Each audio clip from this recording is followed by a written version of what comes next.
So as we open up, we welcome back Tyler Adams to the national team for the first time in senior team camp since March of 2019. Tyler, first describe your thoughts being back in camp. Yeah, first one of excitement. It's really good to obviously be back in camp. A lot of familiar faces, a young, energetic group. But yeah, different circumstances than when I was last in camp, obviously with the pandemic going on. But it's really good to get the group back together and continue our progress. Thank you, Tyler. And we're going to begin with Ron Blum from the Associated Press. Hi, Tyler. How are you? I'm doing well. How are you? Good. When you look at someone like Gio joining the group and potentially playing in the midfield with you and Weston and Christian, how do you see all of your abilities interlocking and matching up and fitting with each other? Yeah, we're all obviously unique players. We bring a different skill set to the team individually. Adding someone of Gio's quality to the team that's obviously had quite the experience of the past year and playing a lot of important games and representing Dortmund at a high level. It's good to bring his quality into the team. He brings a skill set where he's very comfortable on the ball. You can give him the ball in tight areas on the field. He maneuvers with it. He can beat players one-on-one. And as of late, he's really showing off his end product with a lot of assists and adding some goals to his game as well.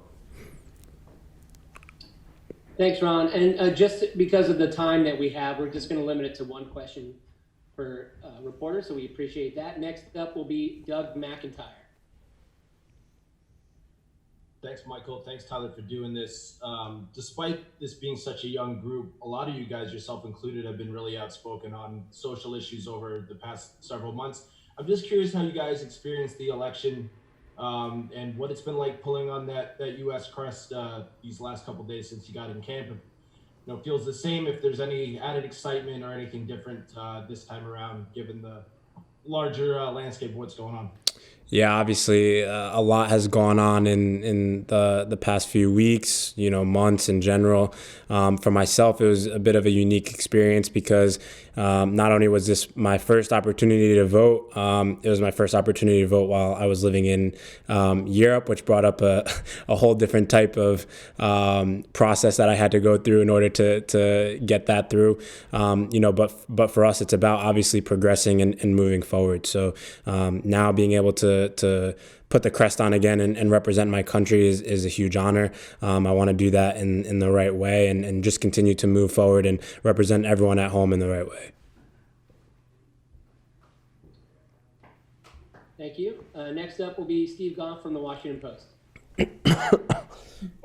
Tyler, what would you like to see this group, especially the young guys, accomplish over a short period of time in the coming days?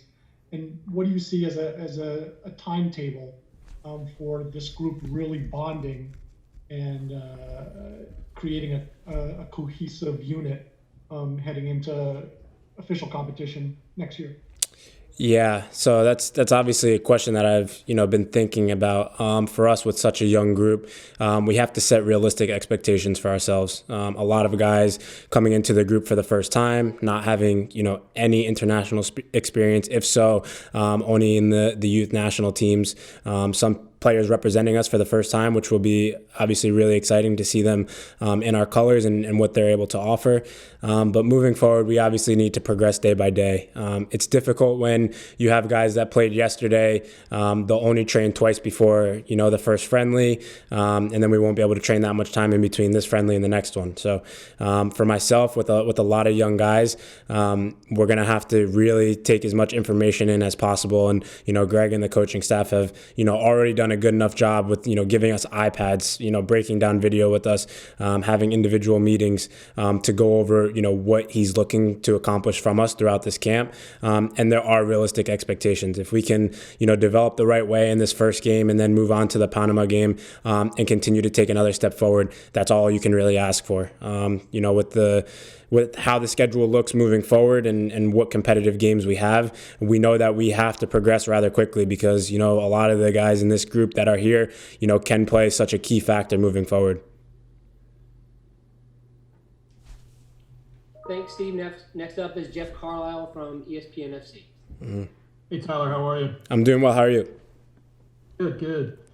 How difficult has this calendar been just in terms of the stop-start nature of everything? I mean, you played in the beginning, there was the COVID-imposed break, you got back into it. I mean, how tough has that been mentally, physically? I mean, what's it been like to deal with that? Yeah, it's it's been very difficult. Obviously, as a footballer, you can't really ever complain about your life or scheduling. But when something comes along of this circumstance, you don't really understand how much it really impacts you until it quite happens. So, for myself, I got myself in a really good groove and I was fit. And then obviously COVID happened. And then, you come back into preseason and you're feeling good. And then we have a little bit more of an off season that we're given because of, Champions League. And then you get back in the swing of things again and you have more games and in such a congested schedule, there's a lot of rotation in the team. So it's been a lot of stop and go for a lot of different players.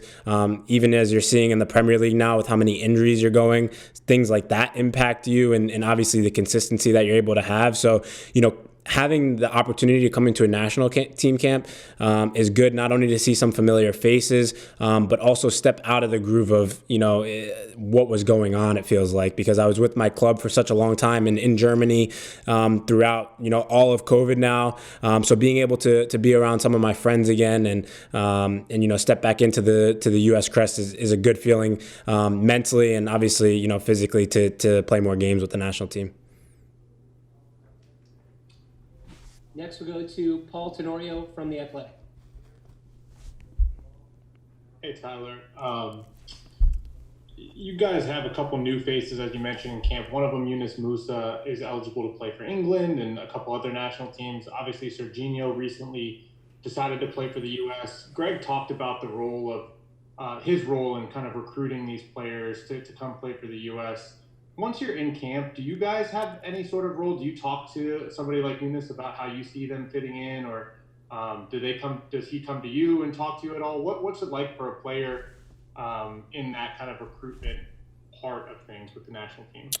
Yeah, it's an interesting question. I would say that as far as recruitment goes, I don't think I have too much to do with it. I would hope that a lot of players that, choose to come into camp that can play for multiple countries, come to represent the U.S. because they really, really want to. And I think that's super important that when they put the jersey on, it means something to them. For myself, it's, my first time having real interaction with Serginho, and he seems so excited to be around the group and be on the pitch with us. And you can see his confidence and different element that he brings to our locker room, not only because he's a dual national, but because he's so excited every time he puts on the U.S. crest. And I think that, that's really important for someone like Yunus. Obviously, he's, doing really well in Valencia. I haven't quite met him yet, obviously, just due to the COVID and having to be tested and whatnot. But it will be really interesting to be able to talk to him and, see his experiences and where his head's at. I think that with the quality that we're starting to have in our national team, I think it's more attractive for players to want to represent the U.S., and I think that's a huge positive. I should point out before we continue that Yunus has just recently arrived into camp, making him the latest player and also completing the 24-player roster. Everyone has now arrived into camp into Cardiff. Next up, we'll go to Ivis Galarset from SBI Soccer.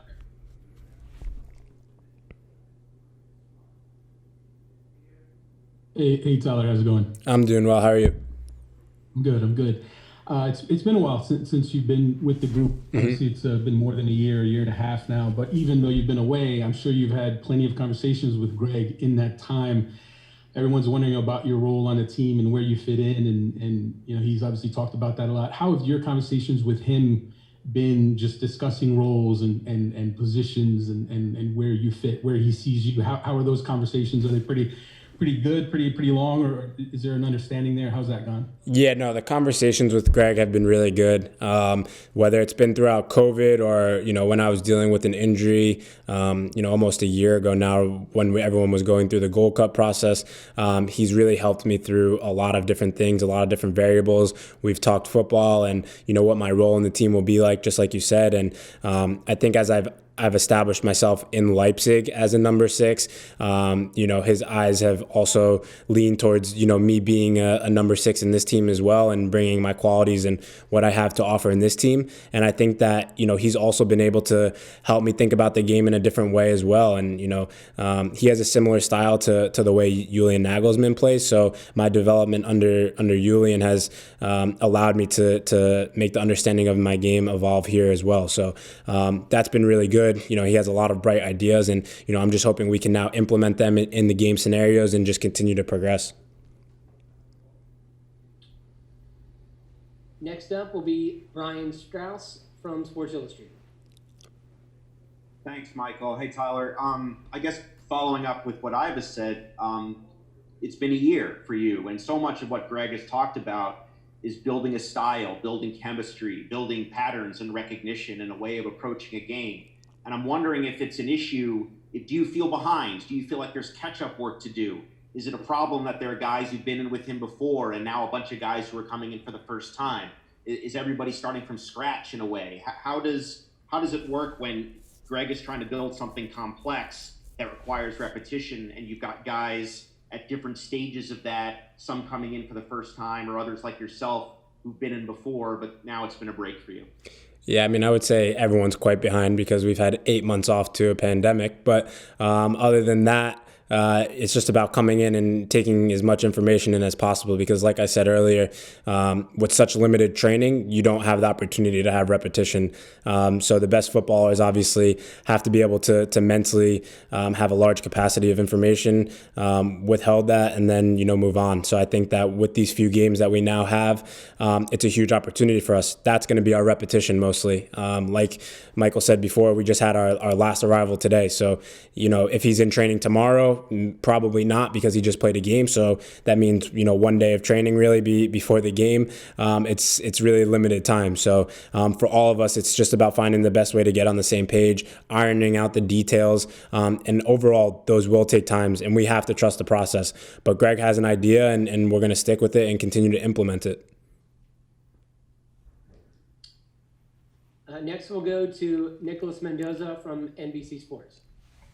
Hey, Tyler. Appreciate you being here. I just had a question about, this is the first time, obviously, with the national team as well, since the situation with George Floyd, which you acknowledged with your Black Lives Matter on your boots. Mm-hmm. Well as since they changed the national anthem policy, has there been any discussion amongst the players about any tributes you might make or how you may react as a team on a match day?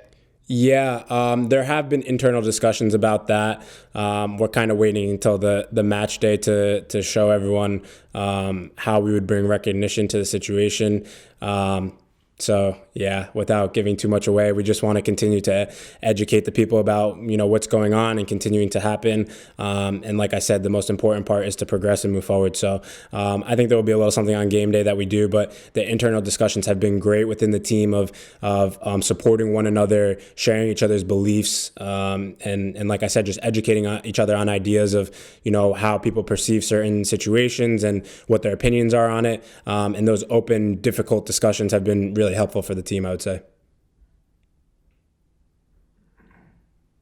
Next, we'll go to Leander Sherlockins from Yahoo.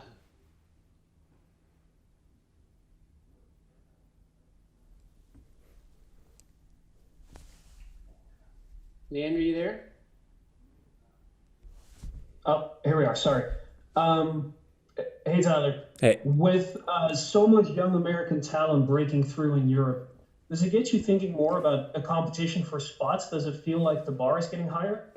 Of course. As soon as the quality, within the team starts to raise, there's always going to be that internal competition to push each other for a position on the field. And I think that that's so important within the national team, especially the U.S., because I wouldn't say that in the past there was not, such competition. But now, when you're saying you're competing with a fellow player in your team that's also playing in the Champions League, I think that's super, super important. We've all raised the bar individually to reach our own goals. And when we can do that as a collective and see one another, playing for Barca, playing for Juve, playing for Chelsea, that sets your goals even higher and you want to achieve great things. So when you come with the national team, bringing those qualities together, competing for spots, the vibe of the camp is excellent with all these players coming from these amazing environments. That really sets the bar high, exactly like you said. Next, we'll go to Daniel Nora from Univision. Hi, Tyler. Considering that it is a such young group, who do you think can mark a leadership voice in this group? Yeah, I think we have a lot of players. Although there's a young group, we have players that have many caps and have good experiences. Whether it's myself, Weston, Christian Pulisic, Tim Ream, Zach Steffen, we've all been in, the group enough times to understand, the expectations of what we want to achieve.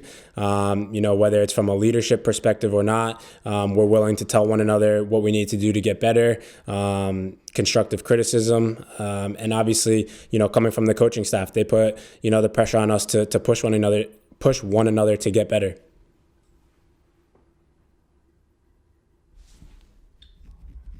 We will go to Franco Panito from SBI Soccer.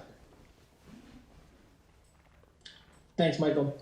Hey, Tyler, just wanted to follow up on a question that you were asked earlier about your talks with Greg, and you said his eyes kind of opened up maybe over the last year or so and change with regards to your positioning. Obviously, at the beginning of his tenure, he was kind of using you as a hybrid right back, central mid. What was that like for you when you were playing that position? And obviously, it's a bit different than what you've done throughout your career, and a bit different in just the overall soccer trends. We don't see that very often. So what was that like for you tactically, and how did you feel in that process? Thanks. Yeah, within that process, I'm one of those players that's willing to do whatever to obviously help the team in that time and moment. Greg's idea, when we played Ecuador, we won the match, right? So at the end of the day, it was a tactical variation that he used that was to break down the opponent. Who knows? We still could use that in the future. There's going to be different games where players are needed in different areas of the field in order to break down teams. So, maybe I won't always play the same position. Maybe Christian will play a number 10 one game out wide the next game, and other players vice versa. So, for myself, it's just continuing to understand the roles that I could play. Obviously, I'm very comfortable in a central position, in a sixth position, and I've played that a lot recently for Leipzig as well. But, coaches see different things and different ideas, and you just have to be willing to trust them in that process. And obviously, at the end of the day, it's about going out there and doing your job and performing. So, whether I'm in a different position or in the center midfield, at the end of the day, I need to go out and perform. Okay, our last question for Tyler will come from Emily Olsen. Hey, Tyler, thanks for taking the time. This question's about Christian and the fact that even though he's listed day-to-day dealing with that hamstring injury, he's in the camp with the guys. As a teammate, what does it mean to see a guy opt to come in, want to be there, especially Christian, who is so important to this team? Yeah, it shows that what we're doing is working, right? We're creating an environment, and the coaching staff, most importantly, is creating an environment that players want to come into. If you can create that environment, you're going to bring the best out of the players on the pitch and off the pitch. So for me, it's great to have Christian in camp because he's one of my closest friends, and I haven't been able to see him in a long time. But at the end of the day, it shows what a quality teammate he is as well, because he's working on getting back on the pitch as quickly as possible so that he can help in the team and perform at a high level again. And yeah, it's just a great feeling to have him in camp.